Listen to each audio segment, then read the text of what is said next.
All right, so I'm going to go through how to annotate a text. In this case, we have an article by following our steps in CAT, Chunk, Annotate, Talk. So I'm using my INB, my interactive notebook, as a resource. I have my annotating checklist, and here's my article. So the first thing you do, take it all in, right? I see some pictures. Looks like some kids reaching for some delicious food. Some junk food down here, the title or the heading, why do we love junk food? So going back to my directions here, when you chunk, you chunk your text up into sections. So this does have a little bit on the back, but not much. So just mostly looking at the front here. It's kind of separated into these paragraphs, so I think I'm going to divide it here, label this number 1. Maybe here, label that part 2, and then the rest of it, including what's on the back, will be part 3.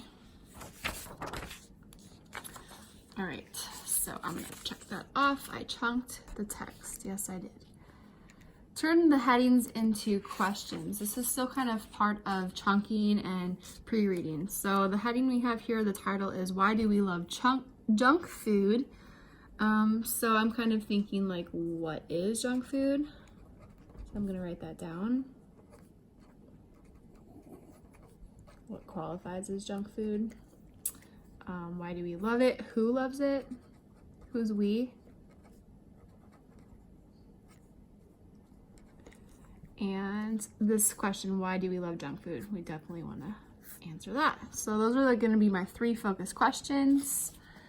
Check that off.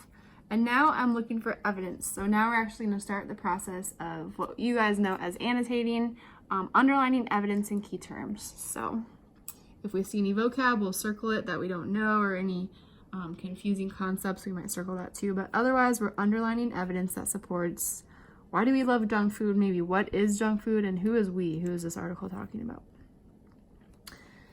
So start reading. You asked us, why do we love junk food? A lot of money, strategy, and effort go into designing junk food. Money, strategy, and effort. How does money and strategy go into designing junk food? That's interesting.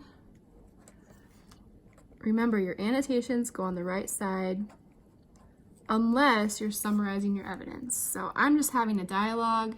I'm asking these questions. That's going to go on the right margin. The goal is to make it cheap, convenient, and despite having little to no nutritional value, to keep you wanting more. The goal is to make it cheap, convenient, and keep you wanting more. So this kind of answers that question I just asked. So I'm going to draw an arrow there, and I'm going to rewrite cheap and I want more with an exclamation point. That's why. So we have this connection here, maybe a double arrow. Okay, keep reading. It's typically high in things like salt, sugar, and fat, which trigger pleasure centers in our brains, making us feel this oh so yummy good and encouraging us to keep eating. So this is kind of like, what is junk food? So typically things high in salt, sugar, and fat. So I'm actually going to sum this up because this answers one of my questions. So when you summarize, try to do it in the left margins. I know we don't have a ton of space here, but I'm going to write my summary for that question. Junk food is food high in, and then I'm just going to draw my arrows instead of rewriting salt, sugar, and fat. So my thoughts and dialogue over here, my summary that answers my questions on the left. Right margin, left margin. See, our brains are relatively big and require a lot of energy to do their thing, so we evolved to love high energy food. Okay, that's kind of like the why of why we like junk food. It's interesting. So So I'm going to make a note of evolution equals high energy food, a love for it.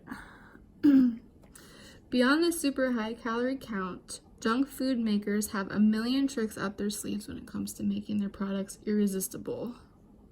Wow. So junk food, this is kind of answering what again? Junk food is high in salt, sugar, and fat, and it also has a high calorie count. So that's summarizing what it is. I'm going to add that to my summary. It's high in calories. Like the melt in your mouth quality that tricks us into thinking the calories have magically floated away. Okay. Or boosting flavor just short of what's called sensory specific satiety? I'm going to circle that word. Not quite sure what that means. We'll come back to it. Flavor that's so big it overwhelms your brain and you end up not wanting anymore. So despite knowing it's not good for us, eating it is linked with things like obesity, diabetes, heart disease, and even cancer. Junk food can be really hard to resist. Food for thought for sure.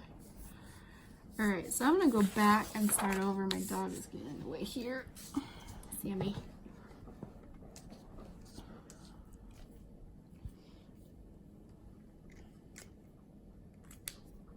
He can just stop.